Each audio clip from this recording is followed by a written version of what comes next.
Hey, good morning, everybody. How you doing? Sean Lutz coming to you from my home studio here in Dallas, Texas. Today is November 30th, 2025. This is going to be episode 21 from See the Light Sports Detroit Red Wings NHL update. Let's just jump right into it, folks. Kind of what we do around here. Uh, Last night we had the Detroit Red Wings headed into Boston to square off against the Boston Bruins in a nice original six matchup. Detroit coming off of their third loss in a row, trying to right their ship here on the road against a nice original six matchup. Let's just jump right into it, folks. I'm not going to go through a lot of the scoring. Um, we know what the outcome was. I'll throw that up there. You can see there's the score sheet. Yeah, we lost in a shootout. You can see the scoring there. Um, It was I thought we played pretty good hockey for the most part. For a road game, it was a good road game. It was a lot of physical play. I would have liked to have seen us do a little bit better on the special teams. I think in that first period there, we had a couple opportunities. We just didn't get any looks. Larkin got tossed a couple of times on the power play. We didn't generate any offense. I seemed to kind of take the wind out of our sails and got Boston legs going. Um, but nonetheless, going into the shootout, I think I may just go back to that first period there. I thought the bout with Mo Sider, Mo, we don't want you fighting. Um, you can't fight. I'm sorry to say it, but we don't need you to fight. We just need you in the lineup. Um, we're lucky that you weren't really seriously concussed there. You took like 3, 4 good shots. You're a stand-up dude, and I got mad respect for you for doing that. But I don't want you fighting, man. You're too important to us. But anyway, I thought that was good on the physical play, on answering on that, and dropping mitts there. You didn't have to, but you did. But overall for the play, I thought it was a decent road game. Like I mentioned, the special teams, I'd like to see us do better on the special teams play. We'll discuss about that here in a little bit. But yeah, man, physical play, a good road. Then we answered back. When we got scored upon, we were still too leaky defensively. We just we just we just weren't all that good. But we got a point out of it. But I'm just going to say the last thing I'm going to say about the game is we got a point, but it was still a loss, right? It's still a loss in the loss column. Our losing streak has reached 4, so let's just move onward. So let's and look at the other results around the league. There wasn't a lot of action going on yesterday, but here we go. These have the implications, and all of them really did have implications in the standings as well. But you had a Tampa Bay over New York Rangers 4-1. Then you had Colorado spanking Montreal 7-2. Um, Philadelphia over New Jersey 5-3, and then Toronto over Pittsburgh 7-2. And then moving on to look at the schedule, it's a light day. It's NFL Sunday, so not a lot of action. But these games do have implications in the Eastern Conference, and that's pretty much what I focus on. I know I say NHL, but I'm an Eastern Conference guy. But anyway, for the schedule for tonight, you're gonna have Washington. Well, this is a day game. You're gonna have Washington at New York Islanders at 1 o'clock Eastern, Anaheim at Chicago at 3:30 Eastern, uh, Calgary at Carolina at 5, and then Ottawa Senators are in town here at Dallas at 6 o'clock Eastern. Hopefully, my Dallas Stars can help us out here with keeping Ottawa at bay. But anyway, that's the action for today's schedule, light NFL schedule. But let's just kind of move on now and look at the standings. In the Atlantic, you can see with the win there that Tampa Bay moved them further up at the top with 34. Boston beaten us, they jumped right into the second slot there, and the Canadians hung on. They're still in there. If we would have won, we would have been in there. And then there's Ottawa. Like if they win, there's Ottawa in fourth. If they win tonight, they're going to move into one of those top three slots, either knocking Boston or Montreal out. And then there you have Detroit right there, tied with them at 28, and then Buffalo down there.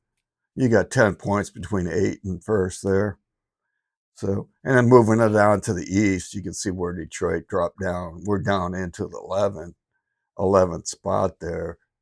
That's you want to be in the eighth, roughly in the eighth. And, but, with the parity and everything tied up and everything so close, it's, 2 to 3 wins here, like we've been saying, they can bring you up a lot, but you can't afford to go on these 4-game losing streaks. And, we just can't afford that. But now let's look at the whole Eastern Conference, with Tampa Bay up there at the top with 34, and then that's just crazy tight, all the way down there to Buffalo in the basement. You got from the penthouse to the outhouse, you got 10 points from 34 from the top dog of right currently with Tampa Bay, and then the Buffalo Sabres down there at the basement. And that's not a whole lot of points differential there between these from first to last. And the way I look at it is that's 10 points, right? You're looking at 5 games, 5-game winning streak, and then you got to count on the other people to lose, but still you can make up those pretty quick. That's how tight of a race it is. And then just viewing it into moving it on and looking at the wild cards slot there, you can see the top 3 in the Atlantic and the top 3 in the Metropolitan. And then there's a wild card with Washington and Pittsburgh with 30 and 29 points respectively. And then the Islanders with 29 and Ottawa with 28. And then there's Detroit with 28. Below us with the Rangers with 28. And then the Jackets are back in the mix. So nobody's out of this thing, man. It's just insanely tight. So, I mean, every night it's going to be like this, I think, with everybody being so close and the points. And then a condensed schedule, which is like every other night we're playing a game of hockey and teams are moving up and down, it's just like, you can't stumble because it's just gonna keep on changing and keep on getting tighter as the season goes on. But anyway, let's just move on, and then just a couple other points here on the Wings play. I mentioned our special teams play, and when we're not that good of a team, and let's just face it, folks, we're mediocre. We're a mediocre hockey team, but we got a lot of potential. And then with everything here as tight as they are, everybody's good, right? And parity, everybody can beat anybody on anybody any night in this league. So it's just who's going to want it. And the point on the special teams is when you're like that, they can be the difference maker. Like last night, if we could have buried one early there in the power play, they're momentum changers, right? Same thing on the PKU. We would have, killed off the penalties. The momentum changers. But anyway, I think we regress a little bit on our power play. We're down into the 13th to 32. That's slightly above average, and that's where you want to be. I'd like to be in the top 10. You can get in the top 10 on both the PKU and your power play. That's going to guarantee you more wins and points, and then hopefully not have to rely on one of these tiebreakers. Because if it keeps going on as this is going and as tight as it is, they are going to be the tiebreakers, maybe between 2 or 3 different teams at the end of the year. That's why we want to secure. We want to get as many regulation wins and points as we possibly can, so we can get into one of the top 3 slots in the Atlantic. So, we don't have to worry that much about the wild card. But you gotta watch about how that can be is you can go from second place in the Atlantic to golfing in a night with it being so tight out like that. But anyway, on the back onto the special teams play, our PKU has dropped down to the 22nd of 32. And that's below average, and giving up penalties, short power play goals against us on the PKU. It really deflates us.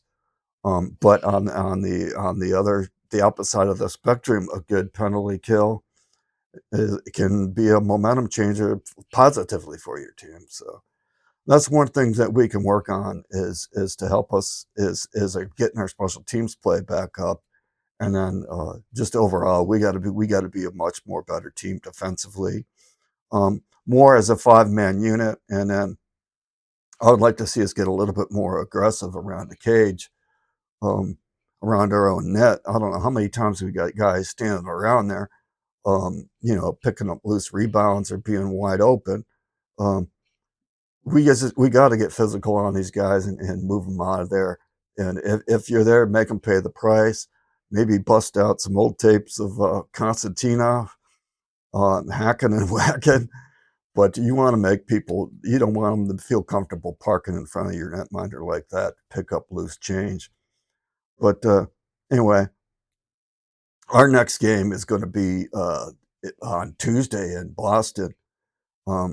It's going to be another Original Six matchup. It's going to be another physical thing, the physical game. This is going to be at the Little Caesars, so we don't want to lose back to back on the home and home on these guys, especially when we're looking at we're 2 points behind them in the standings. Yeah, we got a game in hand, but we don't want to fall to a team that we're trying to catch, or we don't want to give up another parity point like we got. I'll take the parity point that we got last night, but like I said, a loss is a loss, and our losing streak is up to 4.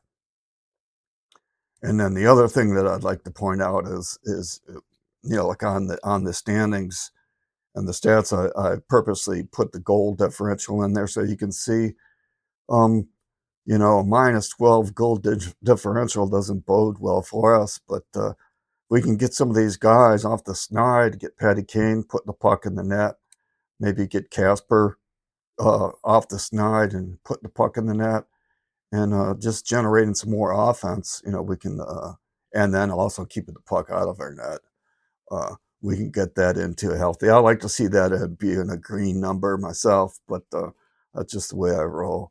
But nonetheless, this is going to wrap this up. This is a one-take wonder. I'm not going to not taking another take. I'm just spitting this out right here. Just want to say thanks for watching. Have a great day, and I'll catch you on the next one.